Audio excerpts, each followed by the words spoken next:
नमस्कार, स्वाभिमानी न्यूज चॅनलच्या बातमीपत्रात आपले स्वागत। भाजपा युवा मोर्चाचे धुळ्यात गांधी परिवाराविरोधात आंदोलन। काँग्रेसच्या सत्ता काळात देशाची संपत्ती स्वतःच्या नावावर करून लूट करणाऱ्या गांधी परिवाराविरोधात भारतीय जनता युवा मोर्चा धुळे महानगरतर्फे धुळे शहरातील वीर शिरोमणी श्री महाराणा प्रताप चौकात आंदोलन करण्यात आले।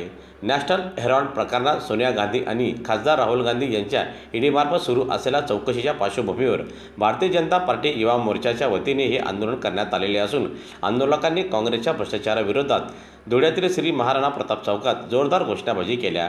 आजच्या या आंदोलनात भारतीय जनता पार्टी युवा मोर्चाचे आकाश परदेशी, पंकज धात्रक, हिरामणप्पा गवडी यांच्यासह पदाधिकाऱ्यांसह कार्यकर्ते मोठ्या संख्येने आजच्या या आंदोलनात सहभागी झाले होते। अनेक वर्षे ज्यांनी राज्य केलं, एक परिवाराने राज्य केलं, अशा सोनिया परिवाराने, गांधी परिवाराने पंडित जवाहरलाल नेहरू हयात असताना एक काँग्रेसने मुखपत्र, नॅशनल हेराल्ड म्हणून मुखपत्र काढलं होतं। त्याच्यासाठी 500 कोटी रुपये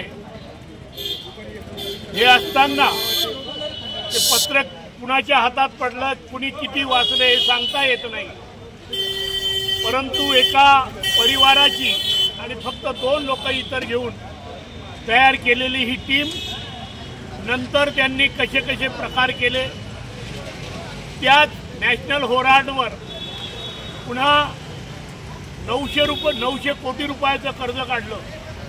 ही जागा तीच जागा दाखवायची आणि कधी इकडून तिकडे पैसे टाकायचे, तिकडून इकडे टाकायचे, असे 2000 कोटी रुपयाचा घोटाळा या काँग्रेसने त्यांच्याच कारकिर्दीमध्ये असताना केलेला होता।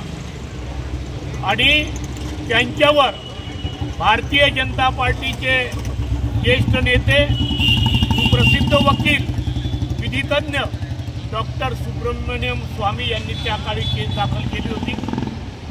त्यामध्ये काँग्रेसचं सरकार असताना सुद्धा योग्य प्रकारे चौकशी होऊन खरी केस दाखल झाली। त्यावेळेस यांनी मायलेकांनी, पप्पूने आणि सोनिया गांधींनी कोर्टातून जामीन मिळवलेला आहे, हे जामीनवर आहेत आजही। आणि ती केस ईडीने पुन्हा तिची चौकशी केली। ईडी कुणाच्या काळात जन्माला आली, आज हे म्हणतायत की ईडीचा दबाव टाकतायत। ईडीचा जन्म काँग्रेसनेच केलेला आहे।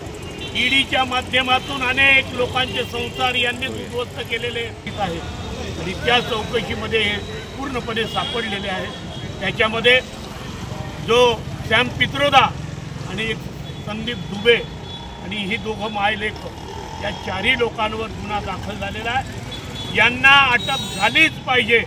या देशामध्ये कायद्याच्या पुढे कोणी लहान नाही, कोणी मोठा नाही, आणि म्हणून यांना अटक झाली पाहिजे। यासाठी भारतीय जनता पार्टीच्या वतीने, भारतीय जनता पार्टी युवा मोर्चाच्या वतीने या ठिकाणी यांना अटक करा यासाठी आंदोलन